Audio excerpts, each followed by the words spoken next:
This is Shankar from Singhania English. आपके अपने YouTube channel Singhania English में आप सभी का स्वागत है। तो आज के इस वीडियो में हम बताने वाले हैं अपना सेल्फ इंट्रोडक्शन कैसे दें।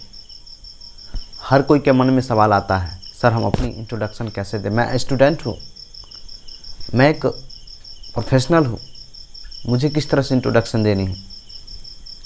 मैं एक शिक्षक हूँ, मुझे कैसे इंट्रोडक्शन देनी है। तरह तरह के मन में सवाल आते हैं। मैंने सोचा आप सभी के लिए इस तरह का वीडियो कहीं ना कहीं ज़रूरी है, तो आप सभी के लिए ये वीडियो लेकर आया हूँ। आशा करते हैं ये वीडियो आप लोगों को काफ़ी अच्छा लगेगा। चलिए स्टार्ट करते हैं। How to introduce your yourself आप को इंट्रोड्यूस कैसे करें। एक इंट्रोडक्शन में क्या होता है, इस बातों को गौर से देखिएगा। क्या होता है, ग्रीट, अभिवादन करना सबसे पहले। इसके बाद क्या होता है, नेम। इसके बाद क्या होता है, प्लेस। इसके बाद क्या होता है, फैमिली। इसके बाद क्या होता है, क्वालिफिकेशन। इसके बाद क्या होता है, एडिशनल क्वालिफिकेशन, स्किल्स या स्किल्स भी हो सकता है, एक्सपीरियंस, हॉबी एंड। नहीं, इस तरह का जो है कितने स्टेप्स है, 1 2 3 4 5 6 7 8 9 9 स्टेप्स में आपका इंट्रोडक्शन तैयार। चलिए एक एक चीज़ों को जानते हैं, जो किस तरह से हम लोग को ग्रीट करना है, किस तरह से नेम को बताना है, किस तरह से प्लेस को बताना है, किस तरह से फैमिली के बारे में बताना है, किस तरह से अपनी क्वालिफिकेशन के बारे में बताना है, किस तरह से जो है अपना एडिशनल कोई आप अलग से कोर्स कोई किए हैं, आपके पास कोई स्किल्स है, इसको कैसे बताएंगे आप। आपके पास अनुभव कैसा है, किसी चीज़ का अनुभव कितने दिन का है, आपकी हॉबी क्या है, और लास्ट में एंड कैसे करते हैं, इस सब के बारे में जानते हैं। यदि आप अपना इंट्रोडक्शन सुबह में दे रहे हैं तो क्या कहेंगे, गुड मॉर्निंग एवरीवन, या good morning to all of you. या दोपहर में दे रहे हैं 12 बजे से 5 बजे के बीच, तो कहते हैं good afternoon to all of you, good afternoon everyone. अगर शाम में दे रहे हैं तो गुड इवनिंग। समझ में आ गया। इस तरह से आपको पहले ग्रीट करना है। पहला स्टेप्स क्लियर है। मैंने एक छोटी सी वीडियो ही बनाया है, क्योंकि छोटा सा वीडियो आपको कहीं ना कहीं बड़ी बेनिफिट देगा। मैं बिल्कुल इसमें उलझाने वाला काम नहीं करूँगा, बिल्कुल मैं सीधा सा बताऊँगा, ताकि आप कम शब्द में बहुत सारे चीज़ों को बता सकें। तो चलिए, ग्रीटिंग समझ में आ गया, एक बार कमेंट करके लिखिए सर मज़ा आ गया, ताकि मैं भी समझूँ आपको ये स्टेप्स क्लियर हो गया है। चलिए, अभी तो ये पहला स्टेप है, दूसरा स्टेप देखते हैं। दूसरा स्टेप्स क्या है, नेम। नेम को कैसे बताना है ये ध्यान रखें। आई एम, यहाँ अपना नाम आप लिख सकते हैं, शंकर सिंघानिया, आप बोल सकते हैं शंकर सिंघानिया, या इस तरह से भी बोल सकते हैं my name is Shankar Singhania. आप अपना नाम लिख सकते हैं, मैं यहाँ अपना नाम लिख रहा हूँ, नहीं my name is Shankar Singhania, या ऐसे भी बता सकते हैं आई एम शंकर सिंघानिया। दोनों तरीका सही है, गलत कोई नहीं है। आपको जो सुविधा लगे वो आपको बताना है, ठीक है। आशा करते ये स्टेप्स भी आपको समझ में आ रहा होगा। चलिए अगला स्टेप्स देखते हैं। अब जानते हैं प्लेस के बारे में। प्लेस कैसे बताना है आपको बताते हैं। आई बिलोंग टू, आप कहाँ से बिलोंग करते हैं, कहाँ से हैं। आई बिलोंग टू, मैं मधुबनी से हूँ, तो क्या लिखूँगा यहाँ, आई बिलोंग टू मधुबनी। आप अपने गांव कस्बे जहाँ से हैं वहाँ का नाम लिख सकते हैं आप। आई एम फ्रॉम मधुबनी, ऐसे भी आप कह सकते हैं, गलत नहीं होगा। आपको जो अच्छा लगे, मैं दोनों रख दिया हूँ, आपको जो इजी लगे लिख सकते हैं। बहुत तरीका है, लेकिन मैंने 2 ऐसे तरीक़ों को जो है मैंने अच्छे से मैं आपको बताया हूँ, इसलिए क्योंकि इंट्रोडक्शन देना एक आसान सी बात है, इसको हम कठिन नहीं बनाएंगे, डिफ़िकल्ट नहीं बनाएंगे। जितना आसानी से समझेंगे उतना आसानी से हम लोग बोल भी पाएंगे। तो आई बिलोंग टू मधुबनी एक शब्द है, जैसे आप कहीं इंट्रोडक्शन दे रहे हैं और वहीं आप इंट्रोडक्शन दे रहे हैं, वहीं आपका घर है, तो मैं ऐसे कहूँगा मैं मधुबनी का ही हूँ, इस तरह से कह सकते हैं। तो उसके लिए एक शब्द है I belong to Madhubani itself. मैं मधुबनी का ही हूँ, इस तरह से मैंने वहाँ का आप मैंने जगह को इंडिकेट कर दिए जो मैं यहीं का हूँ, एज ए जोर दे रहे हैं उस पर। तो इसके लिए एक शब्द का इस्तेमाल कर सकते हैं, I belong to Madhubani itself, या I am from Madhubani itself. है ना आसान, लिखो एक बार कमेंट में, मज़ा आ गया, ठीक है। अगला स्टेप्स को समझते हैं। अब हम लोग जानते हैं फैमिली के बारे में कैसे बताएंगे। तो इसके लिए एक छोटा सा टेक्निक है, ट्रिक है। In my family apart from my parents and grandmother. आपके अगर दादी जिंदा है तो, नहीं है तो कोई बात ही नहीं है। In my family and apart from my parents तक छोड़ देना है, अगर नहीं है तो। अगर है तो लिख देना in my family apart from my parents and grandmother I have an elder. Elder मतलब होता है बड़ा, एंड यंगर, यंगर माने छोटा, यानी होता है परिवार में आपसे कुछ बड़े माने बहन होते हैं, भाई होते हैं, आपसे छोटे भाई बहन होते हैं।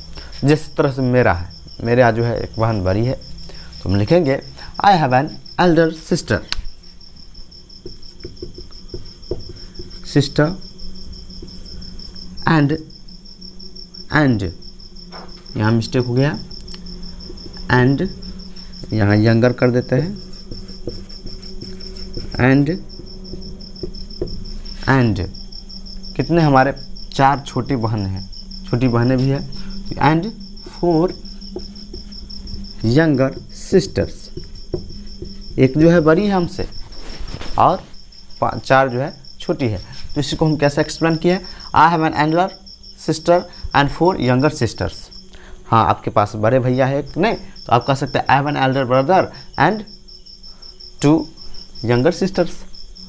अगर इस तरह से हो आप माने आपसे सिर्फ छोटे हैं तो कह सकते हैं I have 4 younger sisters, I have 4 younger brothers, I have 2 younger brothers. ऐसे कह सकते हैं आप, आपके ऊपर डिपेंड करता है ना। ऐसा आपको बस इस तरह का टिक अपनाना है। ऐसे बोला आई हैव एन एल्डर अगर घर में बड़े हैं तो, नहीं तो आप सीधे आसान से कह सकते हैं I have 4 younger sister younger brothers. इस तरह से कह सकते हैं, वहाँ संख्या लिख देना है। समझ में आ गया? चलिए आगे बढ़ते हैं। अब बात आ जाती है क्वालिफ़िकेशन बताने की। तो क्वालिफ़िकेशन भी बताना होगा ना जी। तो क्या कहेंगे, I am graduate in English, या आप ग्रेजुएट नहीं किए हैं, आप अपने क्लास के बारे में बता सकते हैं। I am class 10th 9th 11th 12th, इस तरह से आप यहाँ लिख सकते हैं। सिर्फ इतना ही लिखें 12th, आई एम क्लास 12, ऐसे करेंगे। अगर यहाँ इसमें स्टैंडर्ड जोड़ते हैं, स्टैंडर्ड यहाँ कह सकते हैं 12th, नहीं तो गलत हो जाएगा। अगर 12th कहना है 6th कहना है तो स्टैंडर्ड जोड़ना होगा। I am in class 12th standard, I am in class 6th standard, इस तरह से कह सकते हैं। अगर नहीं तो सीधे इसमें TH लगाना गलत होगा, आपको सिर्फ बोलना आई एम इन क्लास 6, हो गया, है ना आसान, बस बोलना है इतना ही। तो I am graduate in English, मैं अपने लिए बोल रहा हूँ, आपको क्या बताना है, आई एम इन क्लास 6 7। अगर आप भी ग्रेजुएट है कोई सब्जेक्ट में तो I am graduate in history political science, इस तरह से आप बता सकते हैं। चलिए आगे बढ़ते हैं। ध्यान रखिएगा, हर एक चीज़ को समझने का प्रयास कीजिएगा और कमेंट में ज़रूर लिखिएगा, ताकि मैं आपके प्यारे प्यारे कमेंट को देखूं। और इस वीडियो को ज़्यादा से ज़्यादा अपने दोस्तों में शेयर कीजिए, ताकि इस वीडियो का मदद हर आदमी को मिले, हर स्टूडेंट्स को मिले, और वो भी अंग्रेजी में आगे बढ़ें, अंग्रेजी को सीखें, इम्प्लीमेंट करें और बहुत सारे नॉलेज को पाएँ। अब बात आ जाती है एडिशनल क्वालिफ़िकेशन बताने की। अब एडिशनल क्वालिफ़िकेशन क्या होती है, जैसे आप कोई अलग से कुछ डिग्रियां हासिल करते हैं, कुछ सीखते हैं, अलग आपके स्किल्स को डेवलप करते हैं, तो ये भी कहीं ना कहीं बताना ज़रूरी हो जाता है, ताकि लोग आपको कुछ अलग आपके बारे में जान सकें। नहीं तो एडिशनल क्वालिफ़िकेशन स्किल्स या कोई कोर्स भी हो सकता है। आई हैव डन, जैसे मैंने किया है, आई have done 6 months basic computer course, basic computer course. अब आप लोग अलग अलग तरह के कोर्स किए होंगे, कह सकते हैं I have done videography course, I have done painting course, I have done digital marketing course, नहीं I have done video editing course, I have done dancing course, I have done acting course. इस तरह से मैंने कह सकते हैं, जितना दिन का हो उतना लगा दीजिए, अगर लगाना चाहते हैं तो, नहीं तो सीधे भी आई have done painting course, I have done 6 month basic computer course. इस तरह से ये एडिशनल क्वालिफ़िकेशन आप जोड़ कर लोगों को बता सकते हैं और उससे एक अच्छी जानकारी अपने बारे में दे सकते हैं और आपको समझेंगे। उनको कुछ अलग क्वालिटी भी है इनके अंदर। चलिए आगे बढ़ते हैं। अब अगला स्टेप्स है एक्सपीरियंस, हॉबी और एंड कैसे करना है इसके बारे में। नहीं, फाइनली हम लोग देखते हैं एक्सपीरियंस के बारे में। आपका अनुभव किसी भी चीज़ में, आपका अनुभव क्या है, हॉबी आपका क्या है, एंड कैसे करना है इसको ध्यान रखना है। तो एक्सपीरियंस जैसे मेरा है, I have 6 year experience in teaching. आपका अलग हो सकता है, अगर नहीं है तो आप नहीं बता सकते एक्सपीरियंस। आप अगर स्टूडेंट हो तो कौन सी का एक्सपीरियंस है बताइएगा। आप छोड़ दीजिएगा, इस स्टेप्स को छोड़ दीजिएगा, सीधे कहाँ चले जाएगा, हॉबी पर चले जाएगा और एंड कर दीजिएगा। समझ में आ रहा कि नहीं बात? चलिए आशा करते कि समझ में आ रहा होगा। अगर आपके पास अनुभव नहीं किसी चीज़ का तो नहीं लिखेंगे। भाई अनुभव है ही नहीं मेरे पास, मैं अभी पढ़ रहा हूँ, अनुभव मैं गेन कर रहा हूँ। जब होगा मैं पढ़ाऊँगा, जब मैं कोई सेक्टर में जाऊँगा, कोई नौकरी करूँगा, वहाँ मैं अपना अनुभव बताऊँगा। फिर अनुभव होगा तब ना बताएंगे जी। तो I have 6 years experience in teaching कह सकते हैं। इसके बाद हॉबी के बारे में बात करेंगे। अब हॉबी एक से ज़्यादा भी हो सकता है। अब जैसे मेरा हॉबी देख लो, my hobbies are listening music, listening to music करेंगे हम, to music, listening to music, dancing and reading books. अब आपका हॉबी एक हो सकता है तो कहिएगा I have hobbies, my hobby is dancing, my hobby is dancing. Hobbies नहीं होगा, हॉबी हो जाएगा। माई हॉबी, यहाँ देखिए हॉबी हो जाएगा। अगर एक ही आपका अगर आदत है तो हॉबी है तो माई hobby is dancing, my hobby is painting, my hobby is learning English, my hobby is reading English, my hobby is reading news papers. इस तरह से कह सकते हैं, आपके ऊपर डिपेंड करता है। ठीक है ना? तो मेरा हॉबी देख लो, my hobbies are listening to music, dancing and reading books. अब एंड कैसे करना है, एंड भी करना है ना, तो कहना that's all about me, thank you. That's all about me, thank you. तो आशा करते हैं ये वीडियो आप सबको काफ़ी अच्छा लगा होगा। और अपने इंट्रोडक्शन आपको अपने डिस्क्रिप्शन में लिखना है और मैं आपके इंट्रोडक्शन देखना चाहता हूँ, पढ़ना चाहता हूँ, जानना चाहता हूँ। तो मिलते हैं अगले वीडियो में। और अभी तक हमारे चैनल को सब्सक्राइब नहीं किया तो कर लीजिए।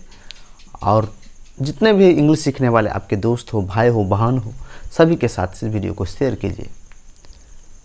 मिलते हैं अगले वीडियो में, तब तक के लिए जय हिंद, जय भारत।